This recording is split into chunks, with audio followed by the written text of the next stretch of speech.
বা সে কেন আমার মতো একটা অর্ধেক বয়সের বেশি মহিলার সাথে সম্পর্ক বা প্রেমের সম্পর্কে জড়াতে রাজি হলো। আমি অবৈধ রিলেশনে যেতে চাইনি। তারা আমার ব্যাকগ্রাউন্ড জানে না, তারা আমার ভিডিও দেখে তাদের গালি দিতে ইচ্ছা হয়েছে, তারা দিয়েছে। প্রধান উপদেষ্টা যিনি আছেন গালাগালি টাইপের কমেন্ট করে, তাদের বেশিরভাগই স্ট্যাটাস হচ্ছে তারা ড্রাইভার, কাজের বুয়া, এই ধরনের লোকজন। তারা আমাকে পার্সোনালি চিনেও না, তাদের কোনো এডুকেশন ব্যাকগ্রাউন্ডও নাই, তাদের কোনো ফ্যামিলি স্ট্যাটাসও নাই, তারা হয়তো একটা ভালো বাসা নিয়ে থাকতেও পারছে না। এই ধরনের মানুষের কাছে যখন একটা অ্যান্ড্রয়েড ফোন বা একটা যেটাতে ফেসবুক দেখা যায় বা তারা দুই একটা বাংলা কথা লিখতে পারে, তাদের কাছ থেকে এগুলো ছাড়া আর কি আশা করা যায়? সো এটা নিয়ে I don't really bother, because তারা আমার ব্যাকগ্রাউন্ড জানে না, তারা পার্সোনালি আমি কেমন সেটাও জানে না। তারা আমার ভিডিও দেখে তাদের গালি দিতে ইচ্ছা হয়েছে, তারা দিয়েছে। এটাকে এত সিরিয়াসলি নেওয়ার কিছু নাই, বিকজ গালি যে শুধু আমি খাই সেটা না। দেশের সর্বোচ্চ লেভেলে যিনি আছেন, এখন ধরেন প্রধান উপদেষ্টা যিনি আছেন, তিনিও চরম লেভেলে গালি খাচ্ছেন। হ্যাঁ, তাদেরকে সোশ্যাল মিডিয়াতে এমন সব মানুষ ধুয়ে দিচ্ছে যারা কোনো স্ট্যাটাসের মধ্যেই পড়ে না।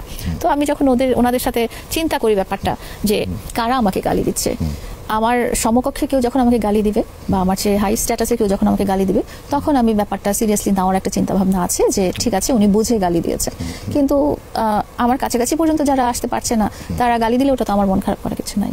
প্রথম কথা, আমি আপনাকে একটা কথা বলেছি, সেটা হচ্ছে যে মামুনের সাথে যখন থেকে আমার পরিচয়, তখন থেকে কিন্তু ম্যাচুরিটি লেভেলের ওর কোনো অভাব ছিল না। এই কথাটাই আমি ফার্স্টেই বলেছি। না হলে ওর সাথে কিন্তু আমার বন্ধুত্বই হতো না। বন্ধুত্ব কিন্তু সমান সমান লেভেলের মানুষের সাথে হয়। হ্যাঁ, একটা যে মানুষের সাথে আমার মেন্টাল আন্ডারস্ট্যান্ডিংটা হচ্ছে না, তার সাথে আমার বন্ধুত্বপূর্ণ সম্পর্কই তো হবে না। এবং এমন না যে আমি প্রথম দিনই তাকে বিয়ে করে ফেলেছি, তার সাথে বন্ধুত্বপূর্ণ সম্পর্ক, তারপরে প্রেমপূর্ণ সম্পর্ক, তারপরে তার পরিবারের অ্যাপ্রোচ, এগুলো 1 বছরের পরে তারপরে কিন্তু যখন সে আমার বাসায় থাকতে চলে এসেছে, তখন আমি বলেছি যে আমার বাসায় থাকতে হলে লিগেলি থাকতে হবে, আমরা তো এইভাবে থাকতে পারবো না। সো তখনই কিন্তু বিয়ের ব্যাপারটা এসেছে। আমি অবৈধ রিলেশনে যেতে চাইনি। হ্যাঁ, আর বয়সের ব্যাপারটা যেটা হয়েছে, বয়সের পার্থক্যে বিবাহ হয়ে থাকে। আপনি ইভেন আমাদের মিডিয়া ইন্ডাস্ট্রিতেও সুবর্ণা ম্যাডামকে দেখেছেন, আরও অনেকে দেখেছেন। এবং ধর্মীয় ক্ষেত্রেও এটা অ্যালাউ, বয়সে বড় নারীকে বিয়ে করা যায়। কিন্তু যদি আমরা দেখি যে এত বেশি হিউজ ডিফারেন্স, সেটা আমরা নর্মালি সমাজের চোখে নর্মালি ভালোভাবে দেখি না। কিন্তু আইনগত কোনো বাধা নেই এবং ধর্মীয় কোনো বাধা নেই। এবং যেটা হয়েছে যে সে কেন বিয়ে করতে রাজি হলো, বা সে কেন আমার সাথে থাকতে রাজি হলো, বা সে কেন আমার মতো একটা অর্ধেক বয়সের বেশি মহিলার সাথে সম্পর্ক বা প্রেমের সম্পর্কে জড়াতে রাজি হলো।